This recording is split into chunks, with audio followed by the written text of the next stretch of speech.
Hi. For the few of you that may not recognize me, my name is Betten Hoover, and I was Tom Hoover's sidekick for almost 50 years. And it was a very wild ride. Tom was very off the wall, off the cuff, and confusing and delightful. Now, Tom had a very different sense of humor than I have. And what I am going to try to share with you is my sense of humor, which is very prepared, very controlled, very different. But please don't feel that it's disrespectful, because this is what I did actually as a humorist. Is I wrote a book called Out of the Groove. And I always signed that book with "Laugh out loud, it's healthy."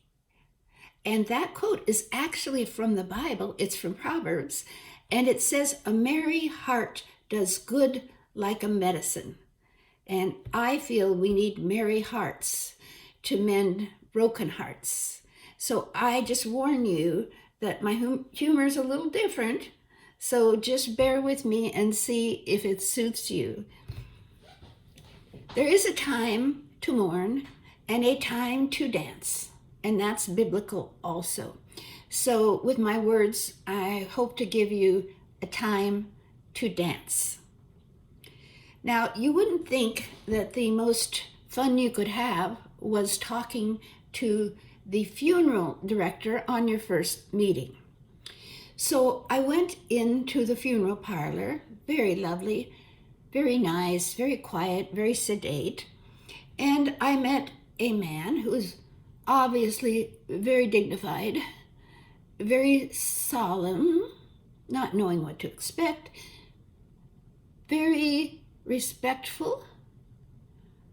And I could tell he was a man who had done this many times, because what he was going to tell me was very practiced. He had done it over and over again. So he goes into a very long and practiced spiel.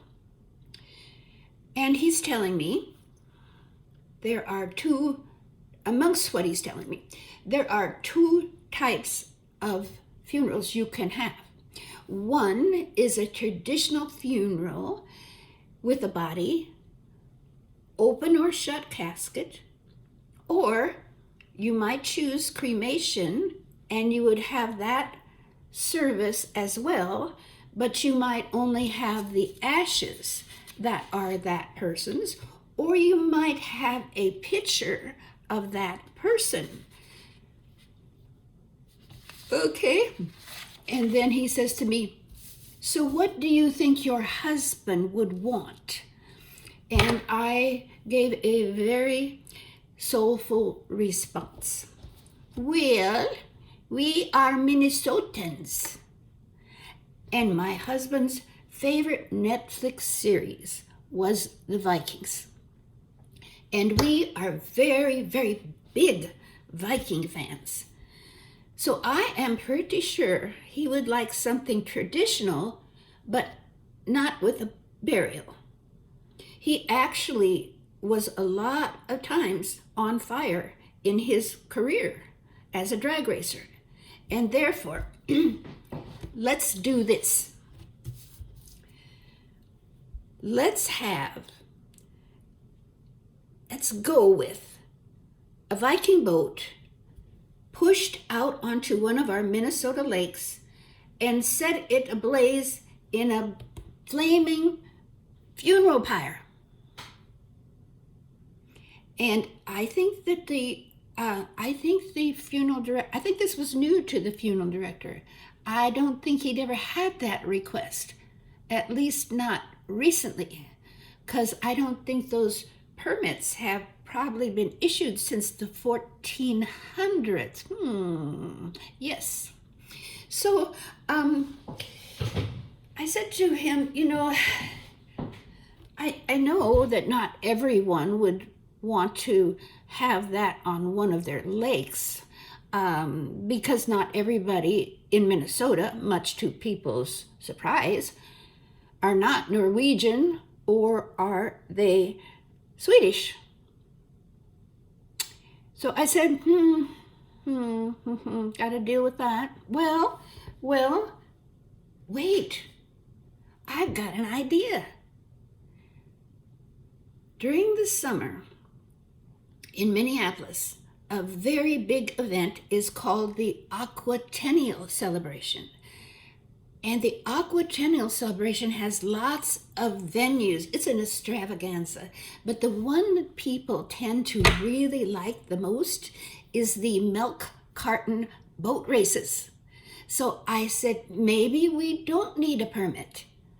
Maybe we could just put our own float in with the other milk carton floats, set it afire, and no one would even notice. What do you think about that? You know, this occurs for you outsiders who don't live in Minnesota on a lake called Lake Calhoun. Oh, no, that's not right. We have to be political correct. And the name that we have to use now is a little bit foreign because it's an old Indian name. It's hard to remember, but I say it like this, and this will help you remember. A bidet may cost ya. My daughter said, "Mother, that is not funny." And I said, "It is funny." She said, "Mother, no one knows what a bidet is." And I said, "Sweetheart, this is a very cultured group. And if someone doesn't know what a bidet is, they can come and ask me after we have our celebration of life." Now, I mentioned that I autographed some books. Well, Tom did hundreds of autographs. There's something I have to tell you. If Tom signed an autograph in front of you, a hero card, baseball card, big poster, if he signs something in front of you, you have an authentic Tom Hoover signature and autograph. However, if you know what happens in drag racing, let me tell you a secret. Fans are everywhere. Fans all want autographs. Fans push against the rope and try and get your attention. "Hey, can Tom come out and sign? Can Tom sign, please? I've been standing here for an hour. Please, can Tom sign something for me? I bought one of his cars. Can Tom come sign it?" So we got some great crewmen, and they would go and say, "I can get that. I can get a signature for you." So they'll take whatever you have and go into the trailer in the lounge where Tom is sitting sulking because of the last round, and he will go, "Okay." So the crewman will take that poster or picture or car model or whatever it is, and he will sign it himself. And then he will come out smiling and he will say, "I got you an autograph." Oh, that's one for the books. Now, I myself, I have a very special autograph that Tom actually signed for me. And it's very sentimental to me because it was actually on a check that Tom had written to me to reimburse me for thousands of dollars worth of car parts, which he purchased. Very nice, except it bounced. Ooh, insufficient funds. Now that is a memory for the books. I want to tell you a couple other finance stories. So I took care of the books for Hoover Wheel, and we would often get audited by the government because they couldn't figure out how we spent so much money and we didn't make so much money. So I think I have to explain to them every year what the term digging a hole means. So I got everything ready for this latest IRS person that was coming to the door. And Tom got to the door before I did. And when Tom gets nervous, Tom starts chattering, and you can't follow it. You are so confused. So I was standing up on the top of the landing, but I was starting to come down the steps, and I'm thinking in my head, oh, mercy, this could end badly.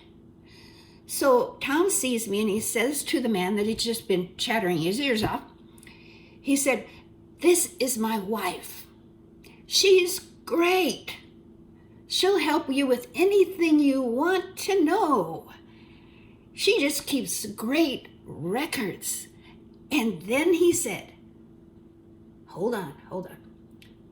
Then he said, "She's so good at the books that she never does anything," wait for it, "legally." I don't say nothing. Whew.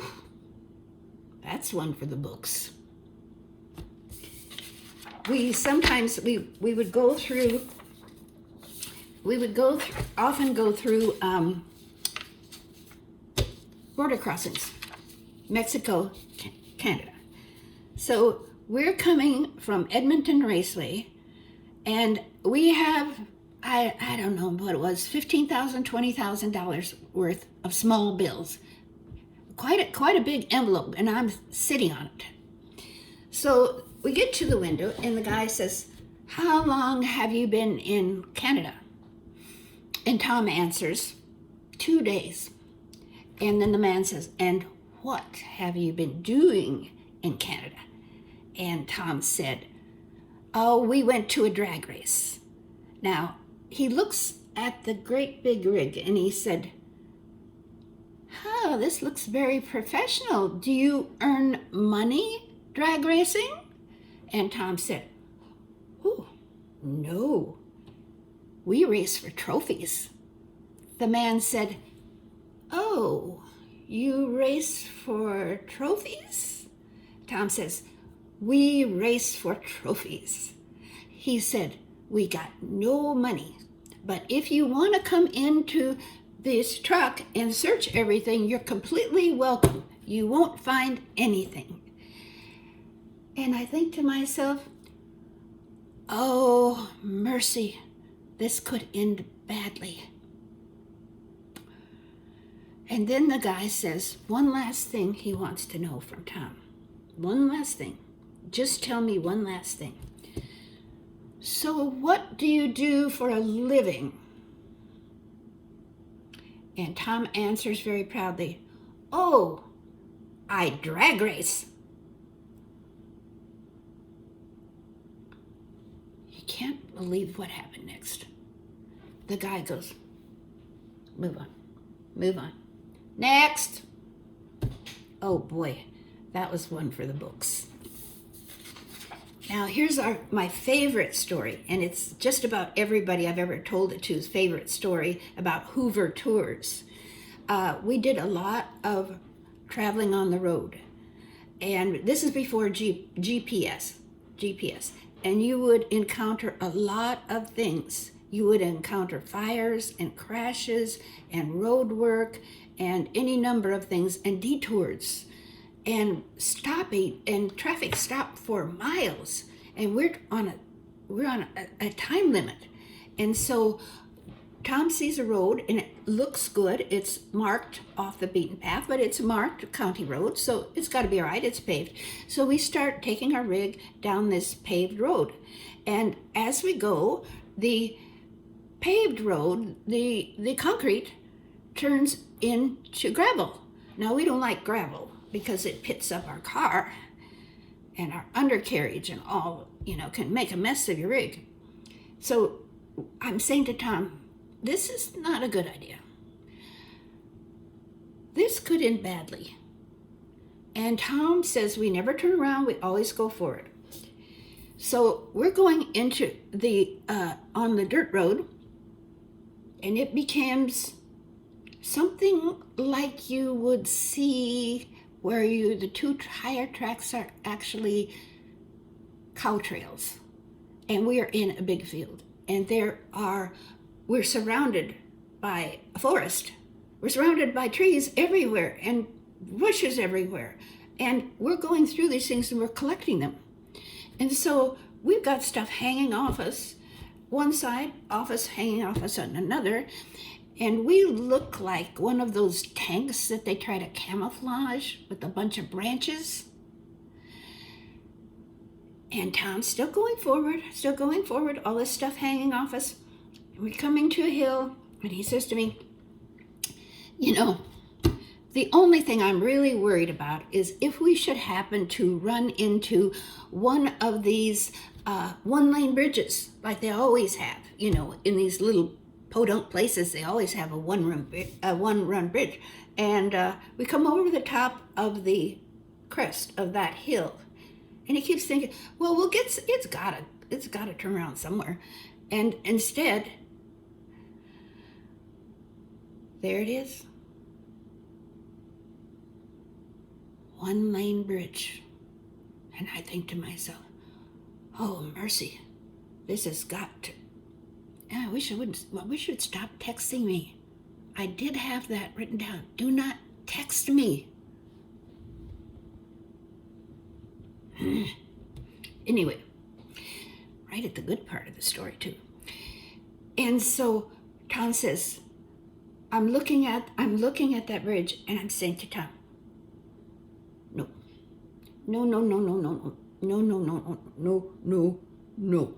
And Tom says, get out of the truck. We've got babies to raise. Think of them. So I start walking over this bridge. I can hardly breathe.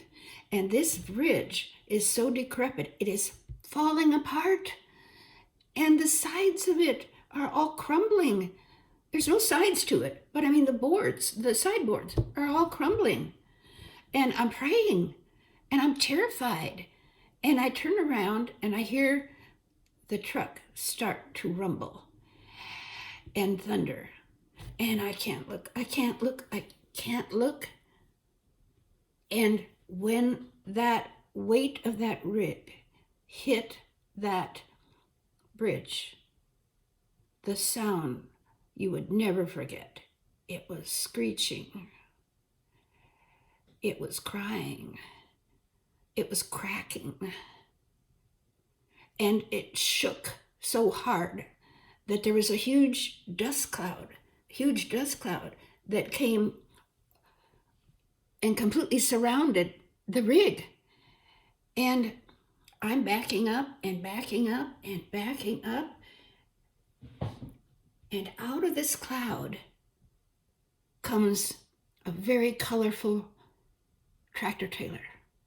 And then comes a very decorated trailer.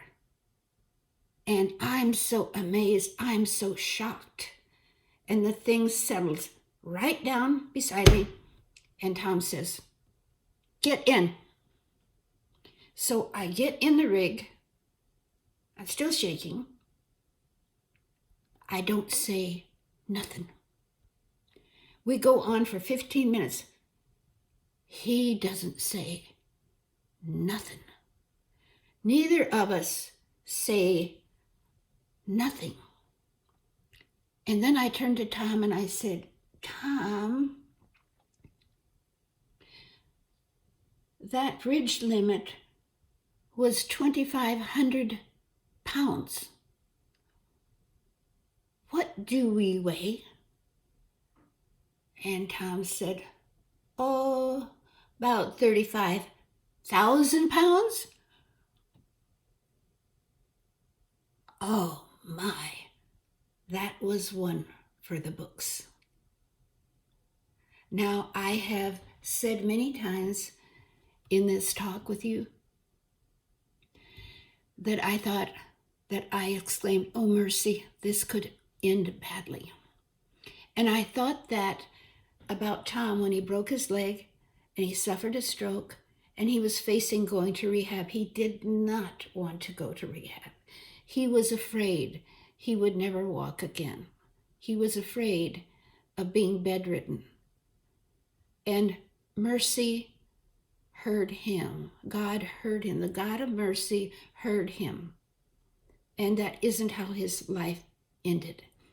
It could have gone, he could have died in any number of crashes or horrible ways or flames or road accidents, anything. He died peacefully. He went peacefully, not knowing, and recognizing everyone until the end, until his heart just had enough and he had worked enough. And Tom said, "Don't feel sorry for me. I've lived a good life. I've done so much." And he expressed his faith by saying, whatever happens, it will be the way that it should be. So please remember Tom and his humor and try to laugh out loud because it is healthy. Blessings, Betten.